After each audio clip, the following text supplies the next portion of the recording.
Olá, eu sou Larissa Rosseto, veja os destaques do Unesp Notícias de hoje, sexta-feira, 10 de agosto.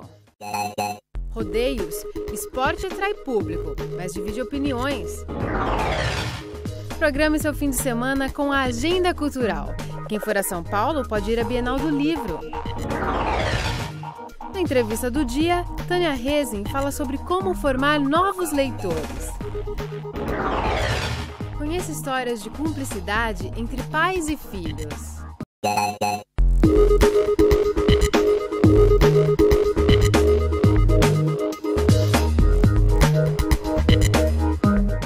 Os rodeios da Expo Bauru vão até sábado. São 25 peões que tentam permanecer 8 segundos em cima do animal. O Unesp Notícias mostra a festa e também levanta a questão: os animais são maltratados durante as provas? A arena tem capacidade para 5.000 pessoas e a cada vez que a porteira é aberta, a plateia comemora. Aqui, peão e touro são as estrelas. Quanto melhor a montaria, mais alta a nota dos árbitros. Manter-se 8 segundos em cima do animal é o objetivo dos cowboys, que ficam de olho na premiação. Apesar da popularidade desse tipo de festa, nem todo mundo é a favor dos rodeios. A atividade é regulamentada por lei federal, mas quem defende a proibição argumenta que os animais sofrem maus tratos durante as provas. Para este advogado de uma ONG de defesa dos animais, o rodeio deveria ser proibido. O primeiro sofrimento quando ele é retirado do seu habitat, ele é retirado do pasto.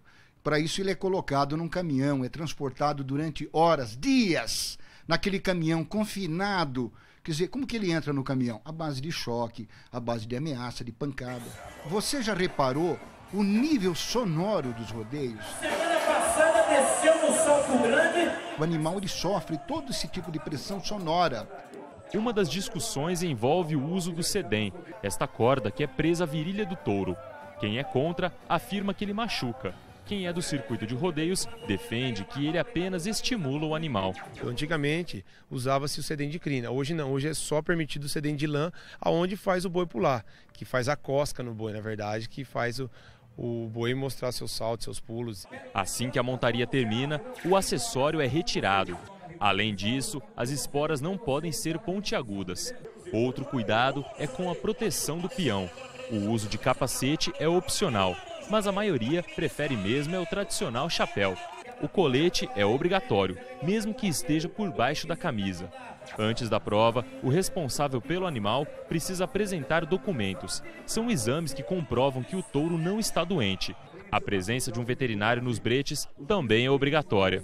Outra polêmica é por causa das lesões. As organizações de defesa dos animais alegam que os touros saem da arena com fraturas. Grande parte deles acabam com traumatismos, com fraturas e que depois, são mortos. Eu tenho 8 anos de rodeio, mais ou menos. Raramente você vê algum problema assim da apresentação. Às vezes que a gente observa porque pode acontecer durante o período da apresentação, um acidente, o animal escorregar, ou ele mesmo bate na ferragem, então pode causar alguma lesão física, mas nada comprometedora. A organização do rodeio garante que segue todas as regras previstas em lei e que os animais são caros. Por isso, o tratamento tem que ser adequado. O boi de rodeio hoje ele tem uma vermificação diretamente, cada 3 meses, ele tem uma ração balanceada que é dada para ele. Ele tem um tratamento exclusivo. Por quê? Porque ele precisa daquilo para o tropeiro ganhar seu dinheiro. Mesmo com as leis e a arquibancada lotada, o assunto ainda divide opiniões. O senhor é contra ou é a favor da realização de rodeios? Para mim é indiferente. Por quê? Porque da mesma forma que se usa um cavalo para fazer um rodeio, o policial maltrata o cão para ele aprender a trabalhar para fazer o serviço dele. Contra. Por quê? Porque acho que judia muito dos bichinhos, né? Eu acho legal, cara, rodeio. Pensando na discussão sobre maus tratos animais, o que você acha? Não pode, né? Não pode maltratar, não. Mas e aí, pode ou não pode fazer rodeio, então? Pode. Mas como? O rodeio não tá maltratando.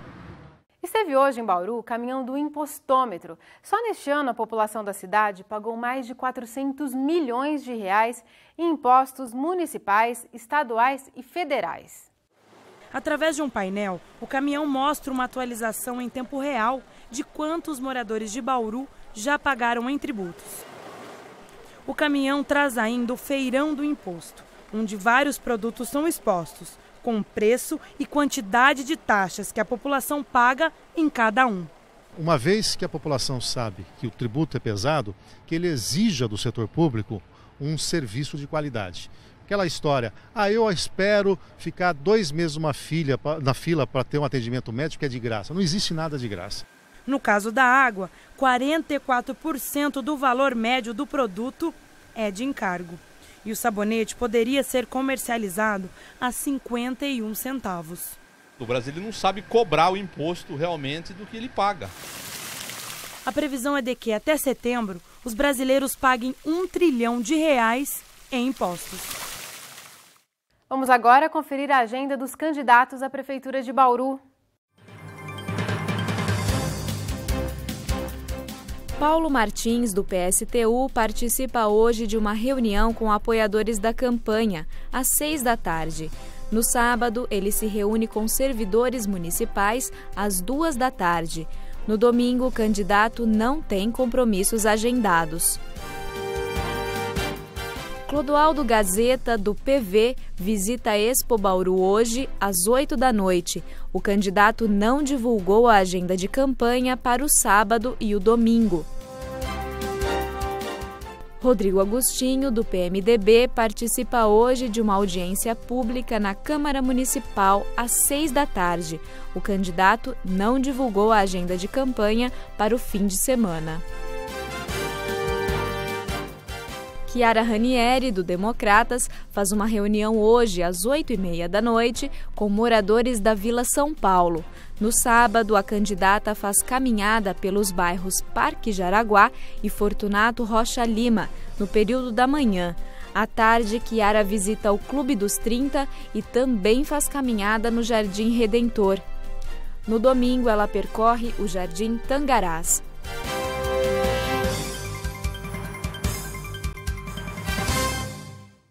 Começou ontem e vai até o dia 19 de agosto a 22ª Bienal do Livro em São Paulo. O evento, um dos principais do mercado editorial do país, mais uma vez conta com a presença da Editora Unesp, que comemora 25 anos de história. A Editora Unesp está mais uma vez presente aqui na 22ª Bienal Internacional do Livro de São Paulo. Neste ano, a editora lança 21 títulos. Esse ano, além dos 25 anos que a gente está comemorando, é de fato o fortalecimento da marca e também a imagem da Editora Unesp perante as editoras comerciais brasileiras. O evento é realizado aqui no Parque de Exposições do AMB, em São Paulo. O objetivo é incentivar a leitura e democratizar o acesso aos livros. Você consegue visualizar o livro em todos os aspectos culturais, não só o livro sozinho por si só, mas sim dentro da culinária, dentro da gastronomia e culinária, dentro de um espaço infantil com histórias clássicas, também dentro do espaço do professor como formador de novos leitores. A Bienal coloca o livro dentro de todos os aspectos sociais e culturais. A Bienal é ainda um encontro de autores, editoras e da população. Aqui há espaço para as novas tecnologias do mercado editorial e também para o livro físico, um objeto que nunca sai de moda. Você se lembra da Barça? Aquela enciclopédia de pesquisa tão comum quando a internet não era popular? Ela tem uma versão digital, mas ainda é vendida de porta em porta. Alguns ainda se surpreendem, mas a maioria sabe que a Barça não vai acabar não, né? Ela continua firme e forte. É claro que a gente agrega o digital também, mas o valor do livro é inestimável, né? As pessoas ainda dão muito valor a isso. É a palavra que move o mundo.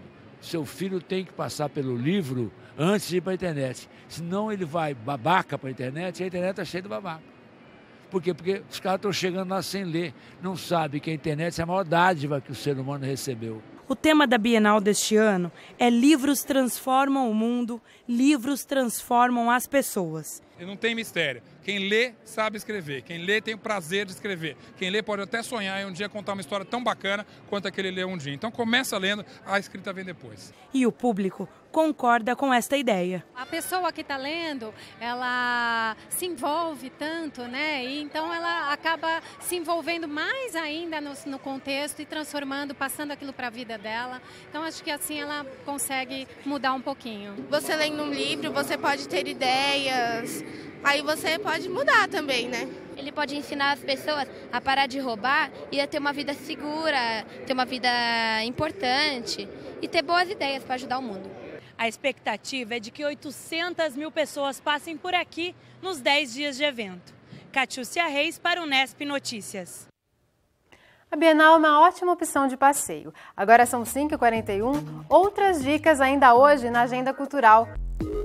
E já no próximo bloco, a professora Tânia Rezin fala como incentivar a leitura em nosso país.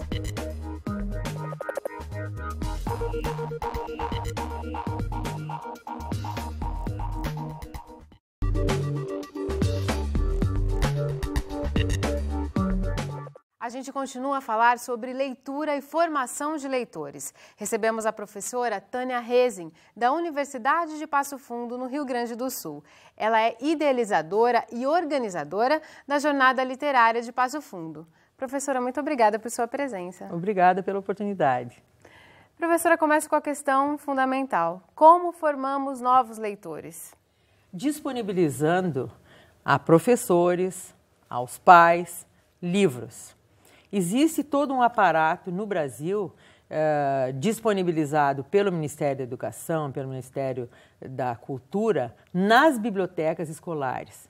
Acervos ricos de livros que estão fechados em caixas, que estão fechados em prateleiras e que não são significados. Por quê? Porque os professores que têm acesso a isso, eles não têm nenhuma relação com a leitura literária. Por isso, aqueles materiais não lhes são significativos. E se nós não prepararmos os professores através de cursos de formação continuada, fazendo com que eles possam ter orientação e vivência da leitura literária, nós não teremos quem faça a divulgação desses materiais. É importante que se tenha conhecimento da qualidade do material, da linguagem, da originalidade, de como é abordado o tema, para que a pessoa sinta vontade de falar sobre e, ao falar sobre, está chamando atenção para futuros leitores sobre um tema, sobre uma linguagem diferenciada. Então, é necessário fazer essa preparação, o que não acontece no Brasil. Essa formação deficiente dos professores não deveria ocorrer na graduação? Com certeza, a universidade tem muito da culpa. Por quê? Em geral, não estou falando apenas dos professores de letras, mas os professores em geral estão preocupados com o texto de natureza científica.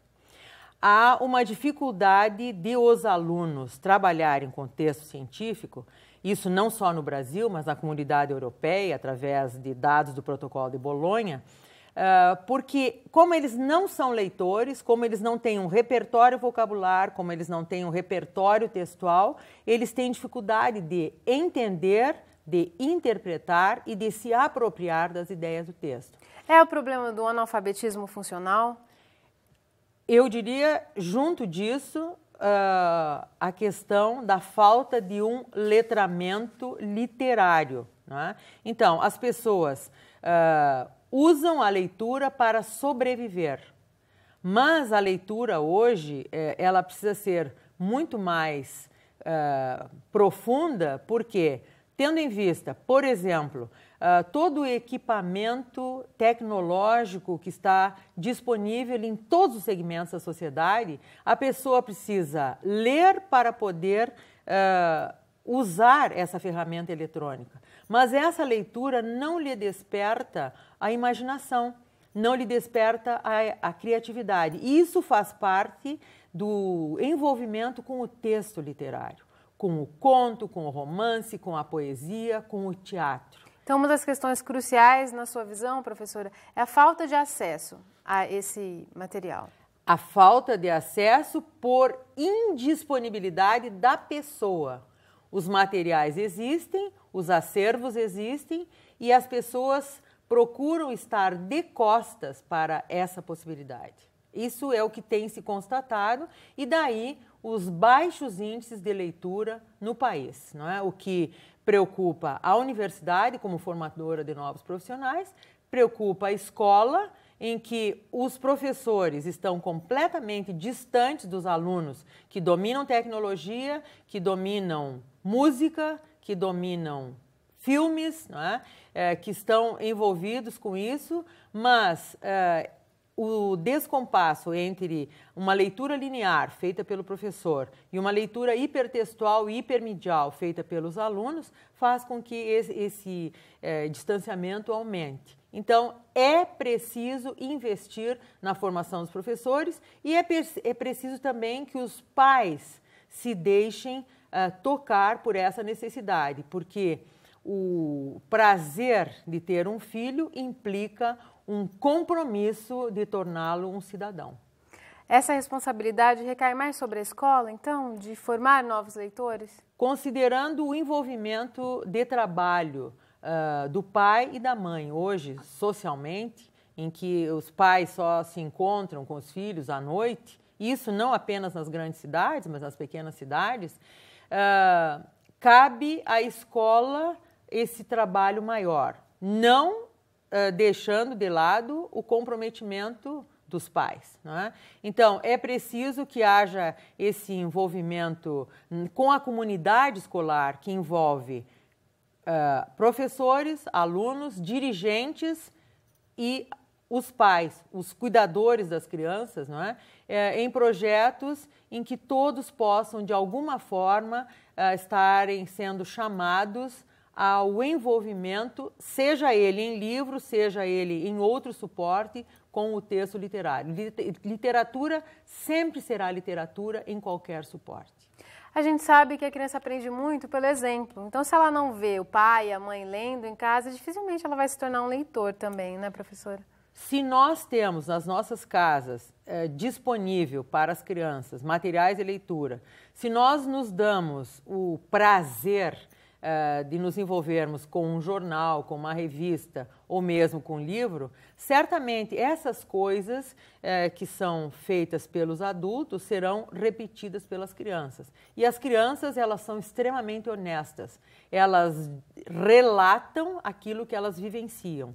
E na escola a gente acompanha, não é, esse relato da criança dizendo do que ela não tem, que ela não tem envolvimento com a leitura nas suas casas. É necessário retomar a contação de histórias, as histórias que são literárias, as histórias que vêm com a tradição oral. É necessário contar histórias de vida, não é? Histórias de vida para que as crianças tenham o gosto de conhecer, não é, histórias da sua família. A senhora trabalha em suas pesquisas com a figura do mediador de leitura. O que seria esse mediador? O mediador é aquele que, em sendo leitor, em que conseguiu desenvolver uma identidade leitora, ele tem acesso, não é, via oral ou via livros ou ainda via outros materiais, a toda uma literatura que precisa ser comunicada. Então, não é muito bom quando você tem acesso a um livro polêmico e você não divide, não é, com a sua família, não divide com o seu namorado, com o seu marido, o que impressionou dessa leitura. E que dirá se você faz essa troca com o aluno? Ele vai ficar tocado, não é, pela necessidade de se envolver com essa leitura. Então, o mediador é o que se identifica como leitor, é um leitor de verdade, e aí ele passa a ser o divulgador, não é, dos materiais de leitura e Com isso, ele significa os acervos que estão disponibilizados na sua escola, na sua casa, não é? Ou, enfim, nas políticas públicas, nos momentos de troca de livros, numa praça pública, que eu sei que vocês fazem isso muito bem aqui em Bauru. Ele vai instigar, né, esses novos Exatamente. leitores. Ele estimula, ele instiga, ele provoca, não é?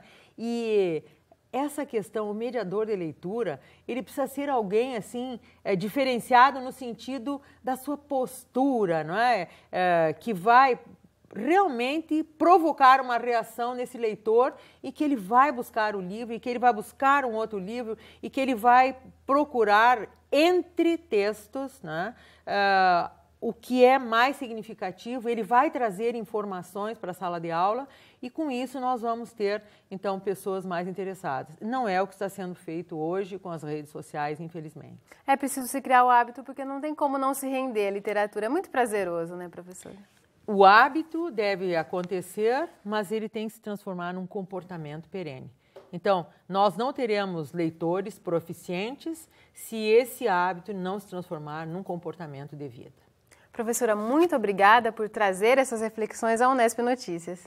Eu agradeço a oportunidade e cumprimento por todo o trabalho de vocês aqui. Obrigada. O Unesp Notícias vai para um breve intervalo e volta daqui a pouco com a agenda cultural para o fim de semana.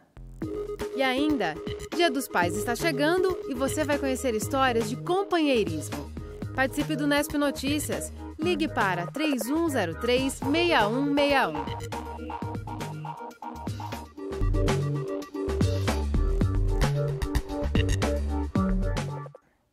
Hoje é sexta-feira e todo mundo quer saber como fica o tempo no fim de semana. O fim de semana será de tempo aberto em todo o estado de São Paulo. A temperatura continua alta no meio da tarde e a umidade do ar baixa. Bauru segue com um tempo estável no fim de semana e não há previsão de chuvas para os próximos dias. A umidade do ar agora é baixa, de 32%. Os ventos estão a apenas 2 km por hora. A temperatura mais alta hoje foi de 27 graus. É a mesma máxima prevista para amanhã em Bauru e em Piratininga. Em Agudos, os termômetros não devem passar dos 25 graus. O destaque cultural do fim de semana é a peça Macumba Antropófaga, do prestigiado diretor José Celso Corrêa. A peça vai ser apresentada no Sesc no sábado e no domingo. O espetáculo é uma homenagem ao Manifesto Antropofágico de Oswald de Andrade e tem 5 horas de duração. Os ingressos custam R$ 5,00 para sócios do Sesc, R$ 10,00 para estudantes e R$ 20,00 a entrada inteira. A peça tem censura para 18 anos.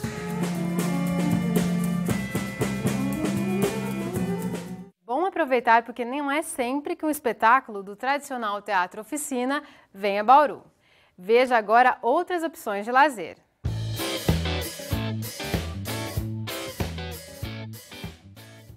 Quem gosta de música sertaneja tem várias opções neste fim de semana na Expo Bauru. Hoje quem se apresenta é o cantor Michel Teló.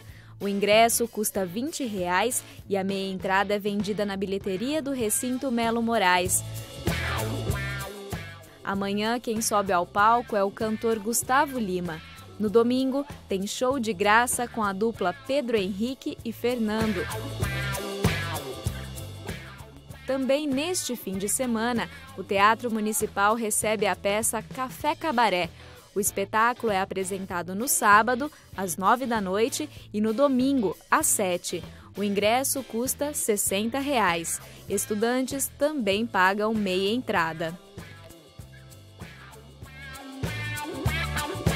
No domingo, tem teatro para as crianças no Sesc. O espetáculo de animação A Cuca Fofa, de Tarsila, é inspirado na obra de Tarsila do Amaral. A peça é de graça. O Sesc fica na Avenida Aureliano Cardia, 671. Próximo domingo é comemorado o Dia dos Pais. Para celebrar a data, nós fomos conhecer a história de 2 famílias. E entre elas, um ponto em comum: a relação de amizade e companheirismo entre pais e filhos. Josué é cabeleireiro há 20 anos. Pai de 4 filhos, a profissão virou uma tradição de família. Eu já tinha tios assim na família, né, que já trabalhavam na profissão. E irmãos também, né? O irmão mais velho que começou, na verdade. Aí depois o mais novo também, que foi também para a profissão. E eu, assim, também depois acabei tomando gosto também, né, pela profissão. Porque, afinal, trabalhar com a beleza é uma coisa muito gostosa, né? Há 13 anos, ele tem esse salão em Bauru. E os filhos decidiram seguir os passos do pai. O primeiro deles foi o Jonathan. Eu sempre gostei da profissão, me espelhei realmente nele. Ele é meu companheirão, assim, no dia a dia, meu amigo. Primeiro, Jonathan ajudava com lavagens e atendimentos. 12 anos depois, ele já tem os próprios clientes. E todo esse tempo só fortaleceu os laços entre ele e o pai. Depois de Jonathan, foi a vez de Eduardo pegar a tesoura. Ele virou funcionário do salão há 4 anos. Meu pai me influenciou bastante, né? Ele perguntou se queria fazer uma faculdade ou se queria fazer um curso de cabeleireiro, né? E eu optei pelo curso. Comecei o curso, gostei da profissão e pretendo continuar nela. E a filha mais nova de Josué, a Ana Paula, está dando os primeiros passos no salão. Ela ainda não cortou o cabelo de ninguém, mas já sabe que quer continuar trabalhando com o restante da família. Mas o problema de trabalhar com a família toda é que quando alguma coisa não dá certo, ela leva a bronca como filha e funcionária. Às vezes ele dá umas duras assim na gente, mas com razão, né? Porque ele quer que a gente faça assim direitinho, como ele, né? Espelho para os filhos, Josué diz que não obrigou ninguém a seguir seus passos, mas fica feliz em ver que essa admiração colocou os filhos no mesmo caminho. É muito gostoso, né, você trabalhar com os filhos, né? Realmente, nos dias de hoje, né, é uma coisa assim muito maravilhosa, né? A família desse designer não é tão numerosa quanto a do Josué, mas a história desse paizão também é curiosa. A mãe trabalha fora e ele tem uma oficina dentro de casa. Por isso, quando a Jaqueline nasceu, quem ficou cuidando dela foi ele. A experiência foi tranquila. Acho que foi natural, porque eu já trabalhava em casa antes de ter ela. Então, acredito que não teve tantos problemas. Ela cresceu, mas ele continua cuidando dela todos os dias, enquanto a mãe está no trabalho. Fica o contato mais próximo e acho que vai, querendo ou não, fica com ela mais próximo, né? Ela acabou pegando um jeitão mais tranquilo do que da mãe, né? Então ela gosta de ficar em casa, fazer as coisas dela, não tem muita agitação não, ela é bem calma. A mãe garante que não tem ciúmes, mas quando está em casa, não perde a chance de curtir a filha. É sempre o período da noite, né? Já voltava para casa, já ficava com ela e tudo, e os finais de semana sempre, levando ela para passear. Pai e filha são tão ligados que se tiver que escolher, fica difícil para Jaqueline. Se teu pai foi no shopping e tua mãe foi pro centro, você vai com quem? Não sei, depende. Se eu tô agitada, eu vou com a minha mãe. Se eu tô calma, eu vou com meu pai. São pais com histórias diferentes, curiosas, mas que no próximo domingo terão uma coisa em comum. Vão ganhar um grande abraço.